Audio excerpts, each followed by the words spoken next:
शेष महेश गणेश न ब्रह्मा, नारद सारद ना विश्वकर्मा, सिद्ध 84 ना 33, 9 अवतार नहीं 24, 5 तत्व नाही गुण तीना, नाद बिंद नाही गटसीना।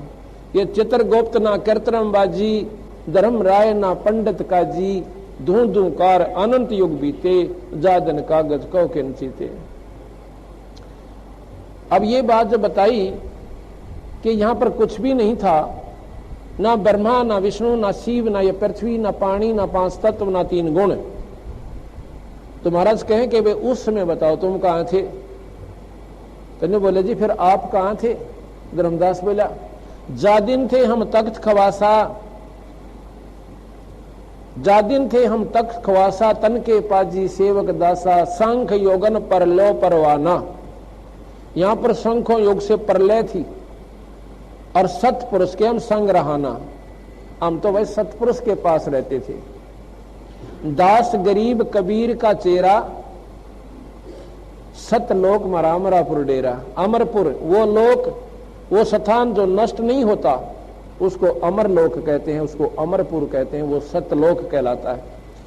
अब यहां पर विष्णु लोक को अमर लोक कहते हैं, ये भक्तजन जिन्होंने पूर्ण ज्ञान नहीं है। अमर लोक वो भी है, लेकिन वो कुछ समय के लिए अमर है। जैसे काल बताया था कि 7 ब्रह्मा मरेंगे जब एक विष्णु मरेगा, और विष्णु उपासक शिव उपासक शिव लोक को अमर लोक कहते हैं, और 7 विष्णु समाप्त होंगे जब एक शिव की समाप्ति होगी। अमर ये भी है, लेकिन ये अस्थायी अमर है, कुछ समय के लिए अमर है। वैसे तो जीव भी अमर है, उमरता को ना, लेकिन दुख न्यो का न्यो। तो उस सतलोक में जैसे राजधानी तो चंडीगढ़ भी है, और राजधानी वहां भी है, दिल्ली वाली भी है। अमरलोक ये भी है, अमरलोक वो भी है। ये अमरलोक इन भगवानों का है, और वो अमरलोक उस पूर्ण परमात्मा का जो कभी नष्ट नहीं होता। इसलिए सतलोक जो चीज है वो कभी नष्ट में नहीं आती, नाश में नहीं आती, उसका पूर्ण प्रमाण है। दास गरीब कबीर का चेरा, चेरा कहते हैं चेले को, सागिर्द पुत्र। दास गरीब कबीर, कबीर कौन है? ये पूर्ण परमात्मा है, अनंत कोट ब्रह्मांड के भगवान है। जब मैंने ये बात शुरू में सुनी कि कबीर और भगवान किसने बनाया, मेरे मन में यूं इतना क्यों अज्ञानता के अंधेरे में ना बेरा के कह दे प्राणी, कबीर किसने भगवान बना दिया? हमने तो कदे सुना कोई ना, मन स्वीकारा कौन करे। और जब पढ़ा कबीर सागर और फिर गरीबदास जी का ग्रंथ साहिब, वो लाल और लालड़ी वाली बन गई मेरे संग मत है।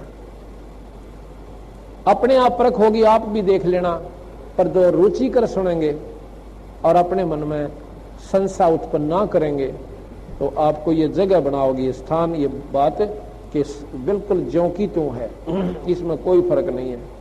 ना तो महाराज जी ने ब्रह्मा विष्णु की शक्ति को नकारा किया जो शास्त्रों में प्रमाणित है, और ना ही उपलब्धि जो ये ऋषि लोग प्राप्त कर सकते हैं तन मन धन त्याग के ला के उस ईश्वर के चरणों में अनन्य मन से जो भक्ति भगवान विष्णु शिव की करते हैं, उनको ये भी नकारा नहीं किया कि उनको ये उपलब्धि नहीं होती, लेकिन उनका रिजल्ट बताया है, परिणाम बताया है कि अरबों खरबों वर्ष भी अगर तुम स्वर्ग में रहेगे तो भी मरे सरेगा। तो ये कोई सुख सथाई मारी दृष्टि में तो आया नहीं, वो कहते हैं बंदी छोड़। सतलोक में सबसे पहले सतपुरुष ने अपने अनामी लोक तक आके, सतलोक से ऊपर और लोक हैं, 3 लोक और हैं, एक अलख लोक है, एक अगम लोक है, एक अनामी लोक है। अनामी लोक में जहां पर वो पूर्ण परमात्मा निराकार रूप में रहता है, और सतलोक में वो आकार में आता है।